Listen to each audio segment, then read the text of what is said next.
The streets of New York City were alive with their usual hum of activity. Yellow cabs honked, street vendors shouted, and tourists gawked at the towering skyscrapers. Amidst the chaos, on a quiet corner just a block from Trump Tower, sat Marlon. His weathered face and tattered clothes blended into the urban background, making him invisible to the thousands of passers-by. Each day, Marlon would carefully position his cardboard sign, its bold letters capturing the attention of only a few sympathetic eyes. He watched as hurried businessmen brushed past him, their faces buried in phone screens, and tourists avoided eye contact, pretending not to notice his presence.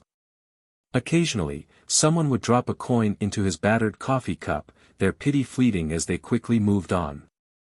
Marlon's stomach growled as the scent of hot dogs from a nearby vendor wafted through the air, a painful reminder of what he could not afford. Yet, amidst the indifference, Marlon held on to a fragile hope that his sign's message might one day reach the right person.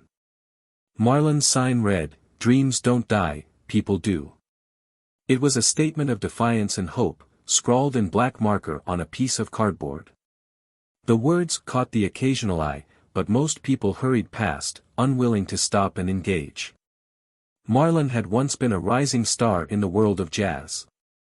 Born in New Orleans, his life had been filled with music, until tragedy struck. A car accident claimed his mother, his anchor in life.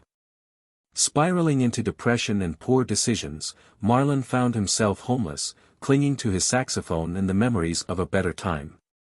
One crisp winter morning, Donald Trump stepped out of Trump Tower. The usual crowd of reporters and fans swarmed him, eager for a soundbite. Trump waved them off, striding toward his waiting limousine. But just as he reached the car, something caught his eye, the sign. Trump paused. His security detail hesitated, unsure of his next move. For a brief moment, the bustling city seemed to quiet as Trump's gaze fixed on the man holding the sign. His brows furrowed, and his expression softened, a rare crack in his usual commanding demeanor. Turning to his assistant, he asked, "What does that sign say?" The assistant squinted. "It says, 'Dreams don't die, people do.'" Trump nodded, intrigued. He lingered for a second, then let out a deep breath as if resolving an internal debate. Against his team's objections, he stepped toward Marlon with a purposeful stride, raising his hand to halt the photographers trailing him.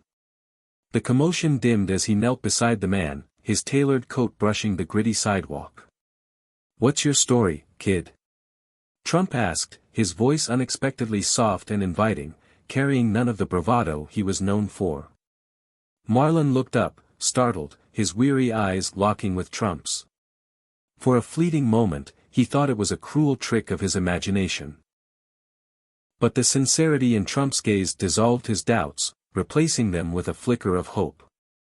Over the next few minutes, Marlon shared his tale, a promising career that began in the vibrant jazz clubs of New Orleans, nurtured by his mother who always believed in his talent. He recounted the joy of his first standing ovation and the heartbreak of losing his mother in a tragic car accident. With her gone, he lost his anchor and spiraled into despair, eventually losing everything.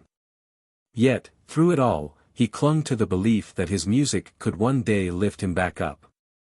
Trump listened intently, nodding occasionally. When Marlon finished, there was a moment of silence. "You're not done," Trump said finally. "You've got talent. I can see it. Let's get you back on track." Trump's assistant stammered, "Mr. Trump, we really need to." "Hold on," Trump interrupted, turning back to Marlon. "Come with me. Let's get you a hot meal and a roof over your head." Marlon hesitated. He had learned to distrust offers of help, but something in Trump's demeanor felt genuine. Reluctantly, he nodded. That evening, Marlon sat in a plush suite at one of Trump's hotels. A warm meal sat before him, the first he'd had in days. Trump joined him at the table, asking questions about his music. "Do you still play?" Trump asked. Marlon's eyes lit up. "I've still got my saxophone. It's the one thing I never let go of."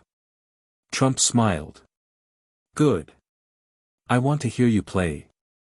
That night, Marlon performed an impromptu concert in the hotel's lobby. As he played, a wave of emotions surged through him, the joy of reconnecting with his passion, the pain of his past struggles, and the hope of a brighter future. His fingers danced across the keys, pouring his soul into every note.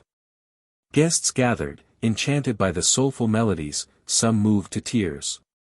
Trump watched from the sidelines, a rare look of pride on his face, nodding subtly as if affirming Marlon's potential to reclaim his life. Over the next few months, Trump took Marlon under his wing. He arranged for him to enter a rehabilitation program and connected him with music industry professionals. Marlon began performing at local venues, gradually rebuilding his confidence and reputation. Word of their unlikely friendship spread, drawing both praise and skepticism. Some accused Trump of a publicity stunt, but those close to the situation saw the genuine connection between the two men. Marlon's big break came when Trump invited him to perform at a high-profile gala at Mar-a-Lago. The audience, a mix of celebrities and business magnates, was skeptical at first. But as Marlon's music filled the room, they were captivated.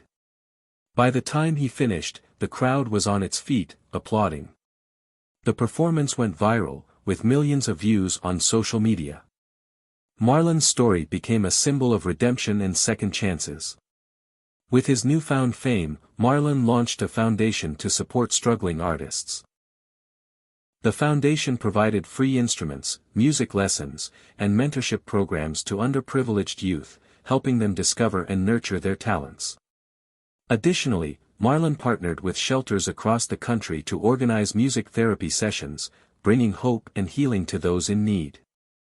He used his platform to advocate for the homeless, sharing his story as proof that no one is beyond saving. The foundation's success inspired similar initiatives worldwide, creating a ripple effect of compassion and change.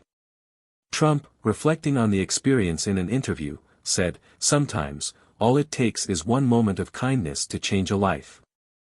And sometimes, it changes yours too." Years later, Marlon won a Grammy for his contributions to jazz. In his acceptance speech, he said, "This is for everyone who's ever felt invisible. And to the man who stopped to listen, thank you." The video ends with a powerful message: dreams don't die, people do. But with a little help, they can come back to life.